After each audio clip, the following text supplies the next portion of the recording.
Bueno, mi nombre es Nazareno Castillo Marín, soy director de Cambio Climático de la Secretaría de Ambiente y Desarrollo Sustentable.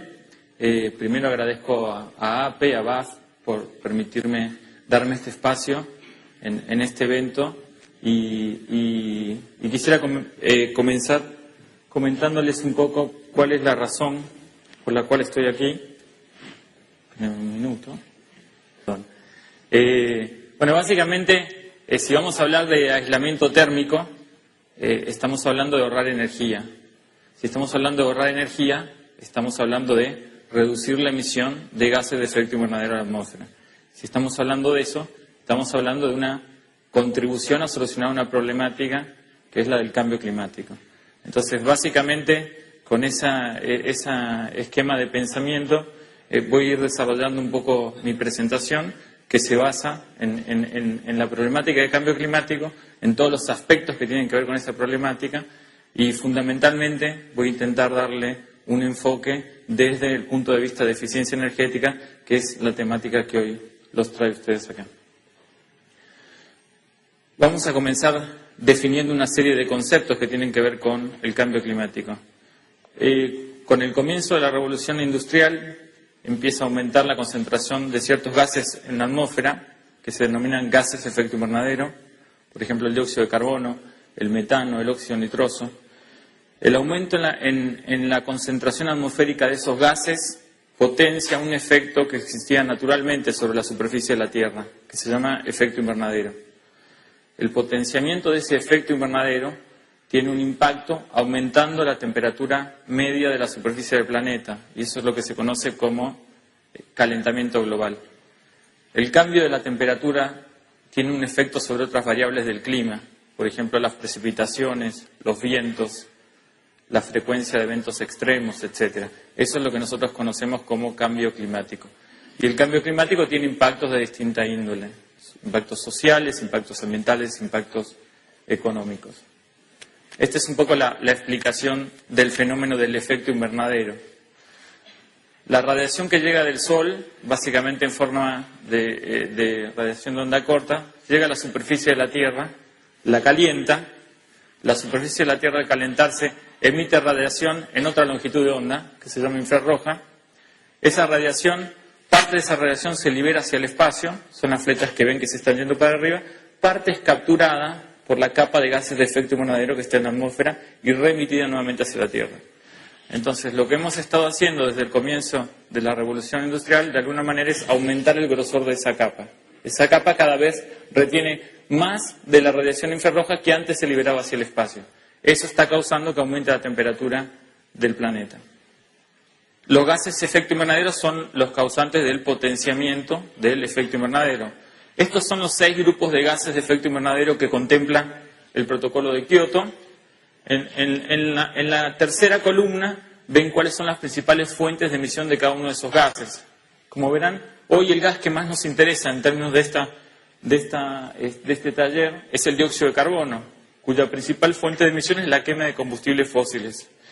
Fundamentalmente la quema de combustibles fósiles viene, entre otras actividades, de la generación de energía, por ejemplo energía eléctrica, y del uso en el transporte. Además de otras actividades como la deforestación o las actividades industriales, por ejemplo la producción de cemento. El metano proviene fundamentalmente de la actividad ganadera y también de la descomposición de los residuos sólidos urbanos, y el óxido nitroso está ligado fundamentalmente a las actividades agrícolas, tiene que ver con el uso de fertilizantes y con algunas industrias. En la columna más hacia la derecha ven algo que se llama potencial de calentamiento global, que es una característica, es una forma de caracterizar qué tan dañino es el gas en términos de su efecto sobre el calentamiento global. Todos esos gases no son igualmente dañinos. Se toma como gas de referencia el dióxido de carbono, al cual se le asigna un potencial de calentamiento global de 1, y se comparan todos los gases contra ese. Como verán, el metano tiene un potencial de calentamiento global de 21. De alguna manera pueden pensar que es 21 veces peor emitir metano que emitir dióxido de carbono. O dicho de una manera más clara, emitir 21 toneladas de dióxido de carbono tienen el mismo efecto sobre el calentamiento que emitir 1 tonelada de metano. Y bueno, más abajo ven que hay gases que son todavía más dañinos aún, con un potencial de calentamiento global mucho más importante. Ante esta situación, esta problemática, empieza a haber una preocupación mundial por encontrar alguna solución ante los impactos cada vez más visibles del cambio climático. En este contexto, lo primero que surge es la Convención de Naciones Unidas sobre el Cambio Climático. En la Convención, todos los países del mundo, incluyendo los Estados Unidos, incluyendo la Argentina, todos se comprometen a implementar políticas y acciones destinadas a estabilizar la concentración de estos gases en la atmósfera. Ese es un compromiso cualitativo que adoptan todos los países en la Convención de Naciones Unidas sobre el Cambio Climático. Posteriormente, en el Protocolo de Kioto, los países desarrollados, y en este caso únicamente los países desarrollados con la excepción de los Estados Unidos, adoptan compromisos cuantitativos para limitar emisiones de gases de efecto invernadero. Es decir, en la Convención había un compromiso cualitativo, que era implementar políticas y medidas. En el Protocolo de Kioto se vuelve cuantitativo, un número fijo para los países desarrollados. Ese número fijo es, los países se comprometen a reducir en conjunto al menos un 5% sus emisiones con respecto a las que tenían en el año 1990. Y eso lo tienen que cumplir en el periodo de tiempo que va del año 2008 al 2012. Es decir, en el 2012, todo ese conjunto de países, las emisiones de todo ese conjunto de países desarrollados deberían estar un 5% por debajo de las emisiones que tenían estos países en el año 1990.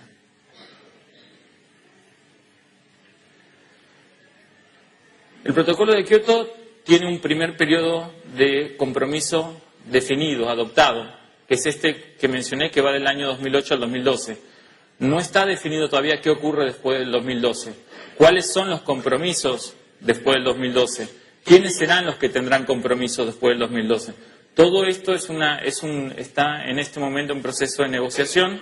Hay una serie de reuniones que se vienen desarrollando a lo largo del año y continúan, en donde se discuten algunas de estas temáticas que ven en el slide. Fundamentalmente, una que me interesa destacar es, se está discutiendo si para el segundo periodo de compromiso del Protocolo de Kioto, algunos países en desarrollo deberían adoptar algún tipo de compromiso, de tipo más cuantitativo. ¿Sí? En particular, cuando se refieren a estos países en desarrollo, se piensa fundamentalmente en China, Brasil e India, que son países que han crecido sus emisiones de una manera muy preocupante en los últimos años. En particular, China hoy es el país, en emisiones actuales, es el país que tiene las emisiones más importantes. Y no tiene un compromiso cuantitativo en Kioto, porque esto era solamente para países desarrollados. Esto es un punto importante. La pregunta es, ¿Argentina podrá eventualmente estar sujeta a algún tipo de compromiso? Bueno, eso no lo sabemos. ¿Cómo estamos en términos de emisiones a nivel del mundo? Eso depende de qué indicador nos utilicemos para medirnos. Uno puede utilizar, por ejemplo, el indicador emisiones absolutas, es decir, cuánto emite el país en un año determinado. Uno podría utilizar el indicador emisiones per cápita, es decir, cuánto emite por habitante, o podría utilizar un indicador de intensidad de emisiones, es decir, emisiones por unidad de Producto Bruto Interno. Dependiendo cuál es el indicador, ustedes pueden ver que el ranking es distinto. La primera columna es el ranking a nivel mundial, la segunda, el ranking a nivel de partes no anexo 1 de la Convención, o sea, países en desarrollo, y la tercera es el ranking a nivel Latinoamérica. Si ven, por ejemplo, emisiones absolutas, en Latinoamérica, Argentina es el tercer emisor, después de Brasil y México. Entonces, si bien a nivel mundial no estamos en ese grupo de China, India, Brasil, que es objeto de todas las miradas, estamos en el siguiente grupo, o sea, no somos un país que no tenga emisiones importantes. En este contexto, ¿cuál es el objetivo que tiene la Dirección de Cambio Climático de la Secretaría de Ambiente? Básicamente hay dos objetivos de trabajo que tienen que ver con los dos grandes tipos de políticas que existen en cambio climático. Las políticas de mitigación, que son aquellas que apuntan a las causas de la problemática, que mencionamos eran las emisiones de gases de efecto invernadero. Todas las políticas de mitigación son aquellas que apuntan a reducir las emisiones de gases de efecto invernadero o a capturar el CO2 que ya ha sido emitido previamente a la atmósfera. El otro gran grupo de políticas en cambio climático son las que tienen que ver con la adaptación a los impactos del cambio climático. Todo lo que tiene que ver con prevenir impactos negativos y aprovechar las oportunidades que generan los impactos positivos del cambio climático. Recalco esto porque normalmente se asocia a la problemática del cambio climático con impactos negativos. No siempre es el caso. Hay algunos impactos que son positivos. Fundamentalmente la pregunta es, ¿Argentina puede reducir emisiones de manera absoluta? ¿Puede fijar un año, por ejemplo 2008, y decir vamos a reducir en el 2010 un 5% por debajo de las emisiones de 2008? Sería sumamente complicado e injusto, porque eso implicaría de alguna manera que se tuvieran que destinar recursos que hoy se destinan, por ejemplo, a reducción de la pobreza u otras prioridades que tiene nuestro país. En realidad, a nivel mundial hay un consenso y está establecido en uno de los principios de la Convención que se llama el de responsabilidades comunes pero diferenciadas y que hace referencia a que los que fueron más responsables de esta problemática, que son los países desarrollados, tienen que liderar el proceso. Consecuentemente, cuando se habla de compromisos en países en desarrollo como Argentina, no se habla de compromisos absolutos en general, sino que se habla de compromisos dinámicos, que tienen que ver con el objetivo número 1. Es decir, las emisiones de Argentina van a seguir creciendo, pero uno puede crecer de manera más eficiente. Uno puede crecer económicamente sin hacer nada, en cuyo caso van a aumentar mucho, o puede crecer económicamente implementando medidas de mitigación, en cuyo caso lo que vamos a ir viendo es que la curva de crecimiento económico se va desacoplando de la curva de crecimiento de emisiones. Y ese es el objetivo número 1. Entre otras, las medidas de aislamiento térmico, que son objeto de este taller, están dentro del grupo de medidas de mitigación, porque tienden a reducir emisiones de gases de efecto invernadero. Para lograr el éxito de estos dos objetivos necesitamos que todos estos actores se pongan de acuerdo y trabajen de una manera coordinada. Esto es fundamental porque desde la Secretaría de Ambiente sola es imposible llegar a cabo estos dos objetivos porque hay un montón de cosas que no tienen que ver con competencias que tenga la Secretaría y porque además hay cuestiones que tienen que ver con todos estos sectores. ¿Cuál es el estado de situación? Si vamos a hablar de mitigación, atacar las causas de la problemática, ¿cuál es el diagnóstico de situación actual? ¿Cuáles son las emisiones de Argentina? Bueno, el dato más reciente que tenemos corresponde a las emisiones del año 2000 y están distribuidas como ven en este gráfico. El 47% de las emisiones corresponde al sector de energía y el 44% corresponde al sector de agricultura y ganadería. En el sector de la energía, las emisiones son fundamentalmente del gas dióxido de carbono, mientras que en el sector de la agricultura y la ganadería son fundamentalmente de óxido nitroso y de metano. En el sector de la energía, ustedes ven discriminado cuánto emiten cada uno de esos sectores. El que ustedes por ahí les interese más es lo que tiene que ver con el sector residencial. 13% de las emisiones del sector de energía vienen del sector residencial. ¿Y de dónde provienen estas emisiones? Bueno, básicamente de todo lo que tiene que ver con consumo de energía, ya sea eléctrica o calórica. O sea que cualquier medida de mitigación que contribuya a reducir el consumo de energía va a reducir las emisiones de Argentina en ese subsector.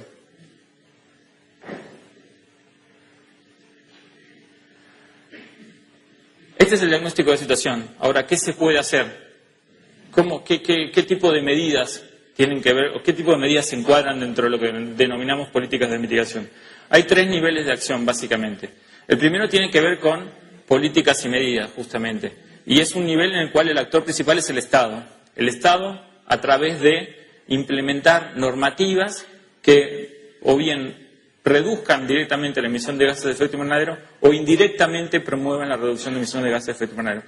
Por ejemplo, una medida que tenga que ver con una normativa que asegure un aislamiento térmico adecuado de manera tal de que se reduzca el consumo de energía en los hogares es una medida que indirectamente reduce emisiones de gases de efecto invernadero y se puede encuadrar dentro de este primer grupo de medidas que mencionaba en el cual el Estado es el actor principal.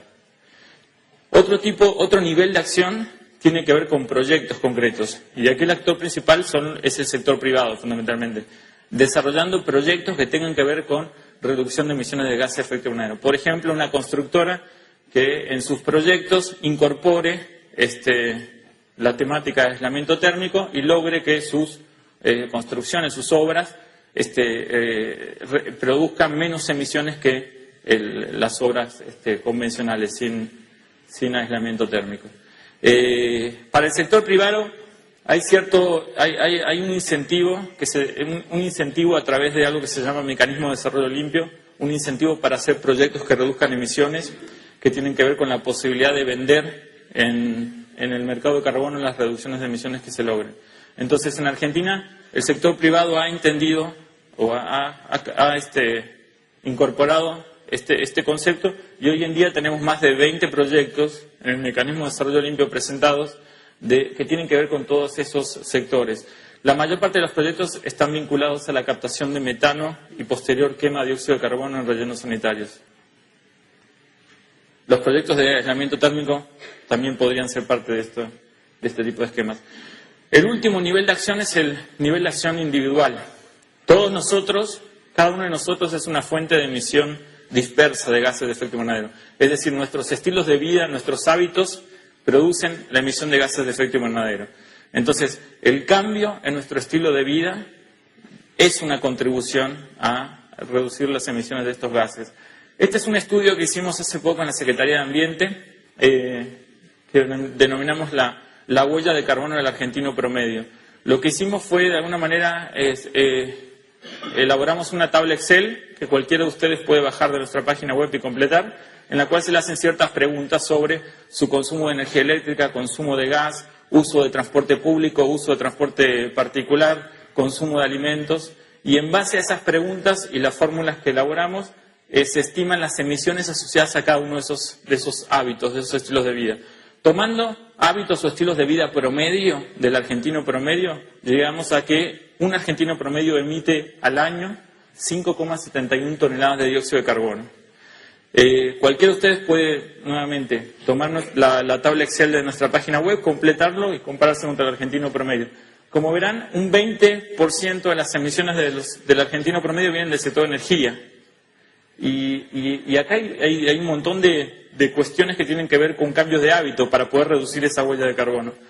Por ejemplo, el uso de electrodomésticos más eficientes, por ejemplo, el reemplazo de lámparas incandescentes por lámparas fluorescentes logra una reducción de emisión. Este es un ejemplo de las fórmulas que tiene nuestro calculador de carbono. Esto es, por ejemplo, lo que con esta fórmula estimamos que cambiando una lámpara incandescente por una fluorescente se reducen 42,5 kilogramos de CO2 al año. Esta es una manera de ayudar a reducir emisiones, pero hay una manera que es mucho más eficiente, que es disminuir el consumo disminuir la necesidad de iluminación o disminuir la necesidad de uso del gas para calentar. Y eso tiene que ver con una etapa previa que tiene que ver con la construcción de la casa. Entonces, podemos trabajar desde el cambio del estilo de vida, una vez que está esto en funcionamiento, o trabajar desde una etapa previa que tiene que ver con una edificación sustentable que permita utilizar menos energía eléctrica, utilizar menos el gas.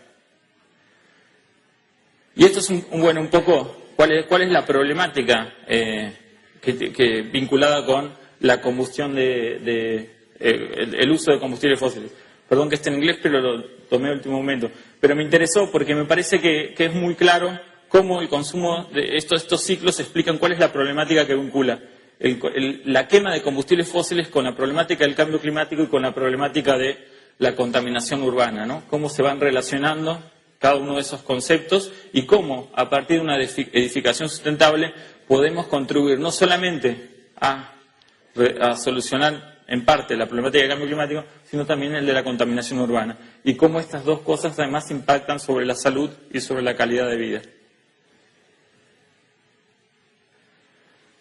Como dije, las políticas de mitigación apuntan a dos cosas: reducir la emisión de gases de efecto invernadero o capturar el dióxido de carbono que ya fue emitido previamente. Entonces, este es el otro grupo de acciones que se pueden hacer.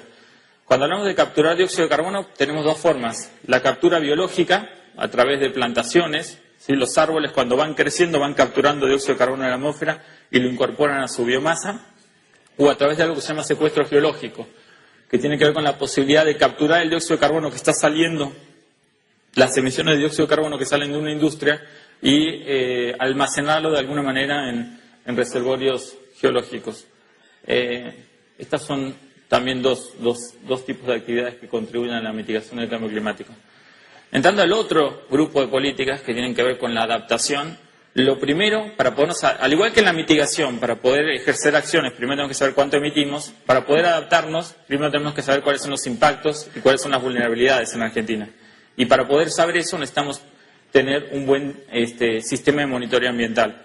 Fundamentalmente, el servicio meteorológico tiene una red de estaciones, pero esa red de estaciones merece ser altamente mejorada. Necesitamos más estaciones, necesitamos más calidad en las mediciones para poder tener datos más certeros y poder implementar las medidas adecuadas. De igual forma, cuando hablamos de escenarios climáticos futuros que se hacen a partir de modelos climáticos, necesitamos más corridas, más expertise para realizar estas corridas, para poder tener más información de base que permita al nivel de decisión política tomar las medidas adecuadas.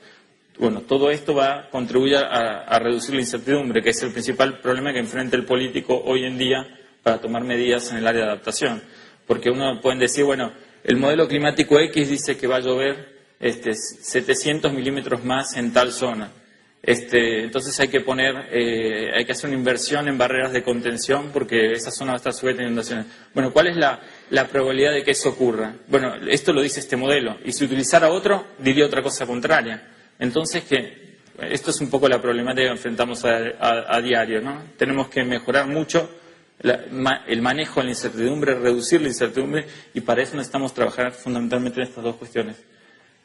De cualquier manera, podemos empezar a trabajar sobre los impactos del cambio climático observado, es decir, lo que hemos visto que ha cambiado en los últimos 30 años, ¿sí? Porque eso sí es algo que no es una proyección, sino que es de 1970, 1980 para acá han aparecido algunos cambios. Acá les voy a ir mencionando algunos de ellos.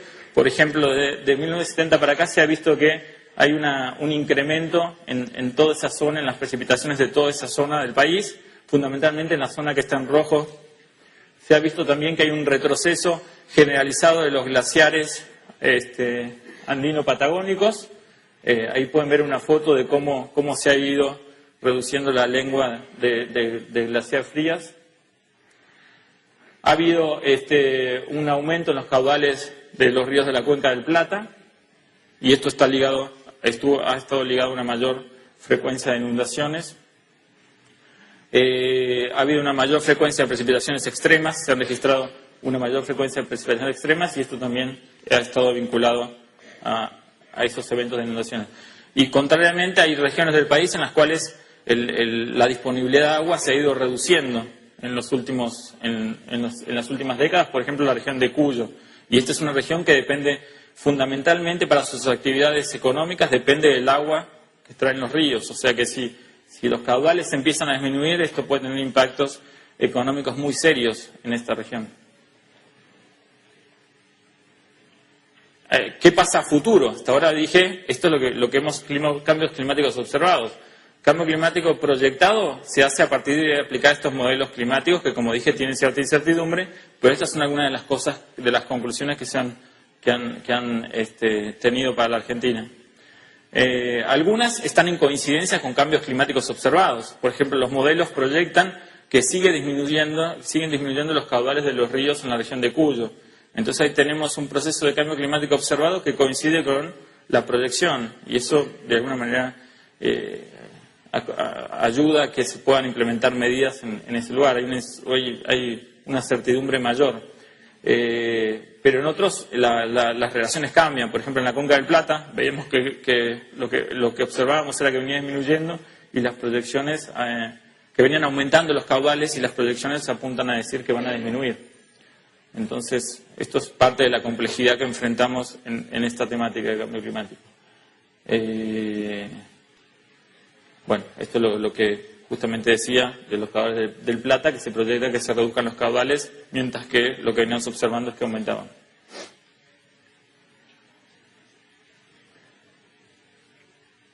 Bueno, y esto es también cambio climático proyectado. Y y bueno, el tema de las áreas costeras marinas, también todo lo que tiene que ver con la erosión por aumento del nivel del mar, frecuencia de olas, todas esas son cuestiones que han sido estudiadas en Argentina y que, bueno, merecen la atención para implementar medidas. ¿Implementar medidas de qué tipo? Una vez que tenemos el diagnóstico, estos son los impactos, algunos con más incertidumbre que otros. ¿Qué es lo que podemos hacer? Dos tipos de medidas: las medidas preventivas, que tienen que ver con medidas para prevenir esta situación, las medidas de respuesta, que son las que tenemos que ejecutar cuando la situación ya está operando. Estas son tres cosas vinculadas fundamentalmente al tema de inundaciones, que es un tema bastante visible en términos de los impactos del cambio climático, ¿no? Implementación de sistemas de alerta temprano. Hay sistemas de alerta temprano, pero nuevamente hay que mejorarlos. Un manejo de recursos hídricos adecuado y un ordenamiento territorial que permita identificar las zonas que tienen más riesgo de inundaciones y localizar en esas zonas actividades que sean compatibles con ese riesgo, ¿no? Finalmente, en el 2007 hubo un informe que hizo esta persona, Stern, un economista muy conocido, que lo que hizo fue modelar el impacto del cambio climático sobre el Producto Bruto Interno Global, ¿sí? Y lo modeló teniendo en cuenta que se hicieran medidas de adaptación y mitigación y sin hacer nada. Dos escenarios. Y lo que concluyó es que los costos de no hacer nada, la disminución del PBI global, si no hacemos nada, es mucho mayor que si ponemos plata ahora para hacer medidas de adaptación y mitigación, ¿sí? En un caso le daba que sin hacer nada disminuía entre el 5 y el 20% del PBI global, y haciendo medidas de mitigación y adaptación disminuía menos de un 5%. Entonces este es un poco el mensaje que concluye este estudio, que fue muy reconocido. Los beneficios de una acción firme y pronta superan con creces los costos. Esto era todo lo que tenía que decir, así que les agradezco por su atención.